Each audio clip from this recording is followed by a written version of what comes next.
বনাইছোঁ ফুলকবি আলু বিলাহী দি পেলাই ডিম কাৰী। আমাৰ গাঁৱলীয়া ষ্টাইলত বনাব ওলাইছে ডিম কাৰী। প্ৰথমে মই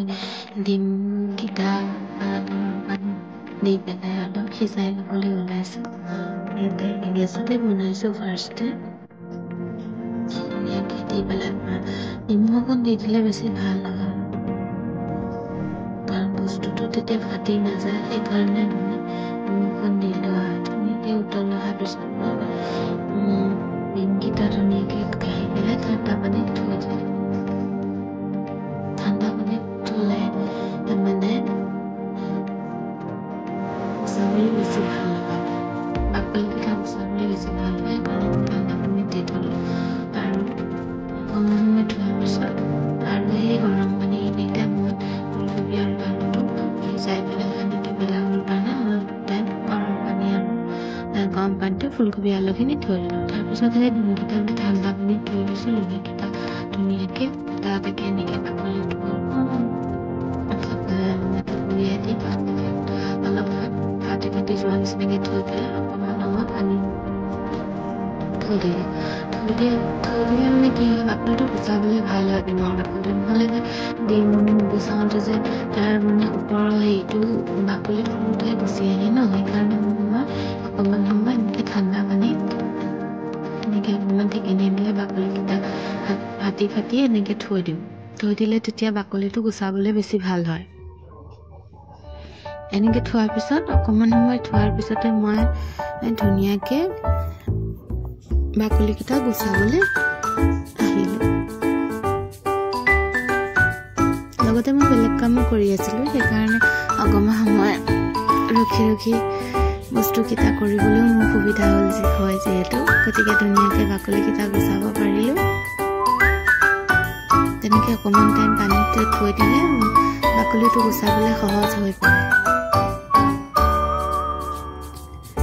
আৰু গৃহিণীসকলে জানেই ন কেনেকৈ কৰিব লাগে, যেন সদায় পাকঘৰত কাম কৰি থাকে, গতিকে গম পায় আৰু এইখিনি বস্তু এনেকৈ কৰিলে বেছি সুবিধা হয়। গতিকে ময়ো সেইটো টিপছ ইউজ কৰোঁ। কোনোবাই নাজানিলে কৰিব পাৰে, মানে বিশেষকৈ যিসকলে নতুনকৈ পাকঘৰত কাম কৰিব শিকিছে বা বনাব শিকিছে বা তাৰপিছত ধুনীয়াকৈ গুচাই কৰি হ'ল। তাৰপিছত এয়া মোৰ আকৌ আলু আৰু ফুলকবিখিনি সিজাই থৈছিলোঁ যে সেইখিনিও মই পানীৰ পৰা উঠাই ল'লোঁ। তাৰপিছত ডিমকেইটা এনেকৈ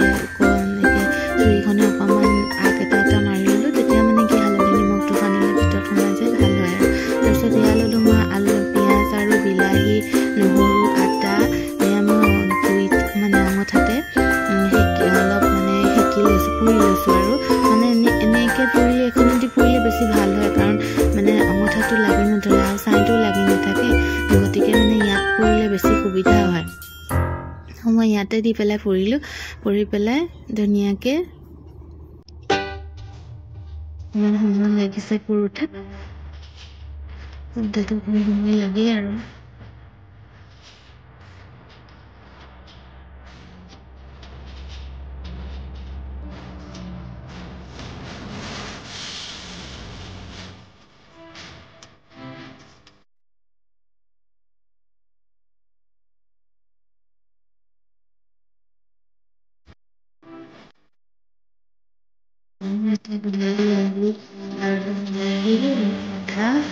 পিঁয়াজ নহৰু একদম বুঢ়া হ'ল। সেইকাৰণে ধুনীয়াকৈ তাৰ বাকলিখিনি চাই লাগে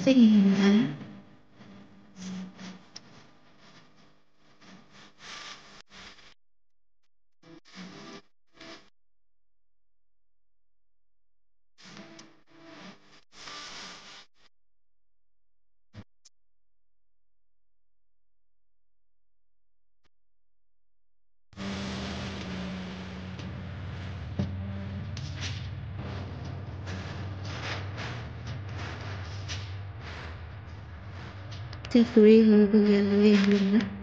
উঠাই পেলাই এতিয়া ঠাণ্ডা হ'লে ঠাণ্ডা হ'লে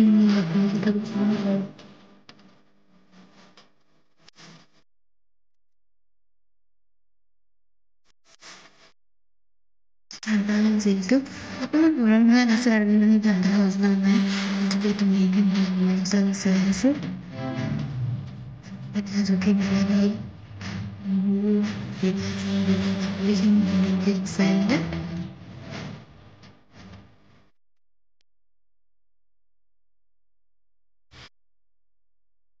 সকলোখিনি মিলাই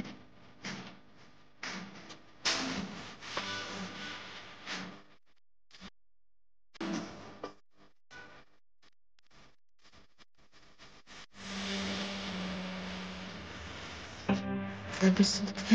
সকলো বাকলি চাই মেলি এতিয়া আকৌ খিনি যোগাৰ কৰি লৈছোঁ আলুখিনি সিজাইছিলোঁ লগতে বইল কৰি তাৰপিছতে পাঁচফোৰণ আৰু জিৰা হালধি নিমখ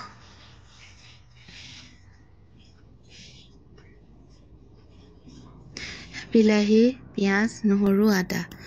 যিখিনি পুৰি লৈছিলোঁ এতিয়া মই অকণমান এই গোটেইকেইটা খুন্দনাতে খুন্দি দিম মানে খুন্দনাত খুন্দিলে বেছি ভাল লাগে ন আৰু মানে হেৰি কৰা নাই মিক্সিত দিয়া নাই আৰু তাৰপিছত এয়া কেৰাহীটো পাতি ল'লোঁ জুইত অকণমান গৰম হ'বলৈ দিলোঁ গৰম হওঁতে মই সৰিয়হৰ তেল দিব লৈছোঁ সৰিয়হৰ তেলকণ দি দিলোঁ তাৰপিছতে গৰম হৈছে ইয়াতে মই হালধি আৰু নিমখকণ দি প্ৰথমে ডিমকেইটা ভাজি ল'ম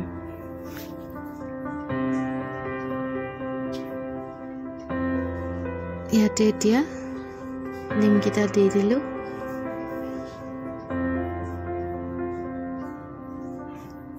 ডিমকেইটা ধুনীয়াকৈ ডিম ভাজিলে সদায় মানে কি হয় বেছি ভাজিব নালাগে বেছি ৰঙচুৱা যদি কৰে ৰংটো বাৰু উঠিব পাৰে কিন্তু বেছি ভাজি দিলে ডিমৰ যিটো ওপৰৰ ছালটো ন সেই ছালটো মানে পুৰা কিবা প্লাষ্টিকৰ নিচিনা টাইট হৈ যায় তো খাবলৈ বেছি ভাল নালাগে তেনেকুৱা হৈ গ'লে গতিকে কম ফ্ৰাই কৰিব লাগে কম ফ্ৰাই কৰিলে বস্তুটো খাবলৈ বেছি টেষ্ট লাগে বেছি ফ্ৰাই কৰি দিলেও বস্তুটো টেষ্টটো নাইকিয়া হৈ যায় মানে ওপৰৰ ছালটো যেতিয়া ডাঠ হৈ পৰে নহয় ভাল নালাগে খাই তো এনেকুৱাতে কাঢ়ি থ'ব লাগে মই সদায় এনেকুৱাতে কাঢ়ি থওঁ মই ঘৰত যেনেকৈ বনাইছোঁ তেনেকৈ ঘৰত খাবৰ কাৰণে বনাইছোঁ গতিকে মই বেছি নাভাজোঁ এনেও মই কোনোবা আলহী আহিলেও মই বনালে মই বেছি ডিমটো বেছি ভাজি নিদিওঁ তেতিয়া সেই সোৱাদটো পোৱা নাযায় গতিকে মই এনেকৈয়ে ভাজোঁ আপোনালোকেও ভাজি চাব এনেকৈ বনাই খাই চাব ভাল লাগিব বহুত ধুনীয়া হয় ইয়াৰ মই তেল সেই ডিম ভাজা তেলকণ যে বাঢ়িছিলে সেইকণতে মই পাঁচফোৰণ জিৰা লং আৰু জালুক দুটা এনেকৈ দি দিলোঁ তাৰপিছতে দিলোঁ কেঁচা পিঁয়াজ এটা কাটি পেলাই তাতে দি দিছোঁ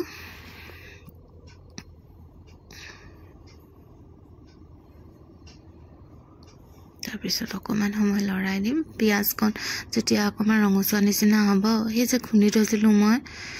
বিলাহী পোৰা বিলাহী আদা নহৰু আৰু পিঁয়াজ সেইখিনিও মই ইয়াতে দি দিম অকণমান পিঁয়াজ এই কেঁচা পিঁয়াজকণ অকণমান ৰঙচুৱা নিচিনা হ'লে মই সেই বস্তুখিনি যিখিনি মই খুন্দি কৰি থৈছিলোঁ সেই গোটেইখিনি বস্তু ইয়াত দি দিম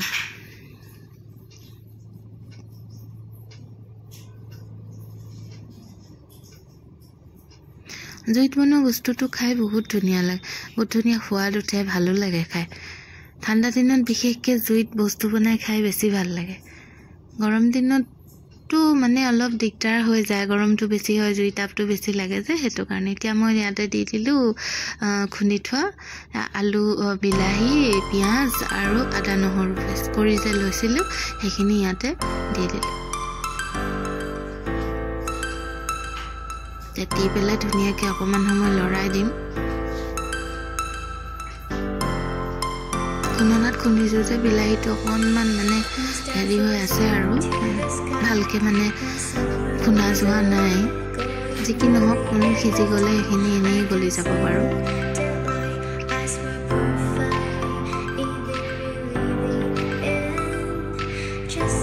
অকণমান সময় এনেকৈ থোৱাৰ পিছতে ধুনীয়াকৈ তেলটো ধুনীয়াকৈ ওপৰলৈ উঠি আহিছে ন তেতিয়া মানে এতিয়া ফুলকবি আৰু আলুখিনি সিজাই থৈছিলোঁ যে সেইখিনি দি দিম এতিয়া লগতে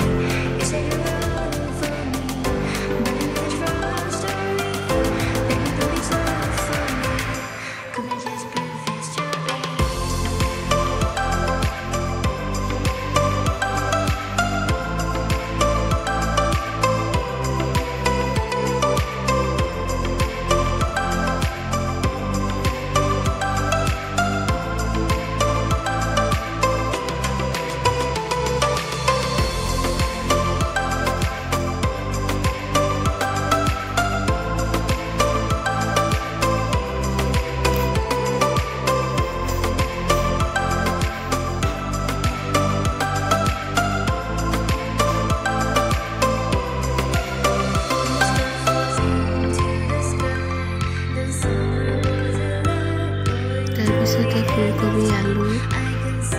দি পেলাই ধুনীয়াকৈ এবাৰ লৰাই দিওঁ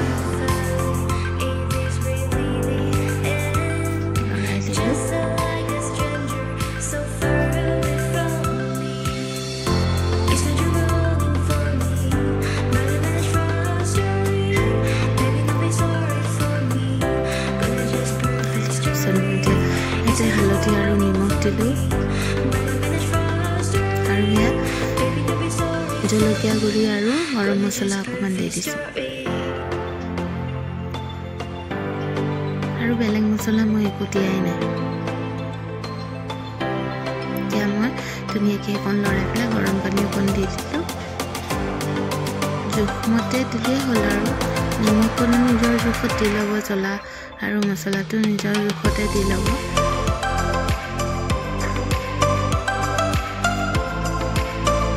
ধুনীয়াকৈ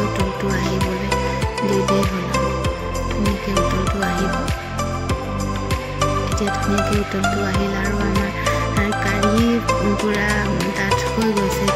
গ্ৰেভি টাইপ হৈ গৈছে দেখিয়ে খাওঁ খাওঁ লাগি গৈছে ধুনীয়াকৈ সিজিলে আলু আৰু ফুলকবি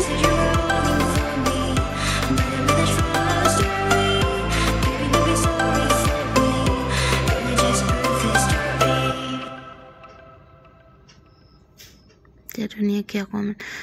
ডাঠ হোৱাৰ পিছতে মই ইয়াতে যিকেইটা সিজাই পেলাই যিকেইটা কণীকেইটা ফ্ৰাই কৰি থৈছিলোঁ সেই ডিমকেইটা মই ইয়াতে দি দিম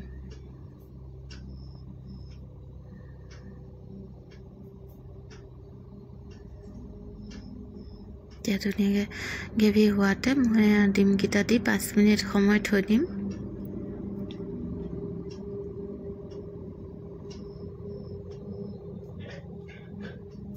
ধুনীয়াকৈ তাতে জলকীয়া কেঁচা জলকীয়া 2টা দি দিছোঁ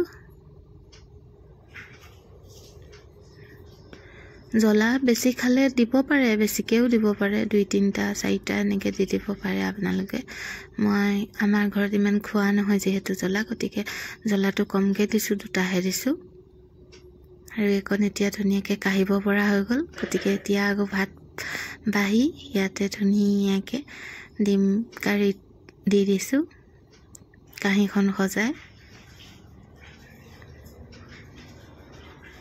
কাষতে জলকীয়া 2টা দিছোঁ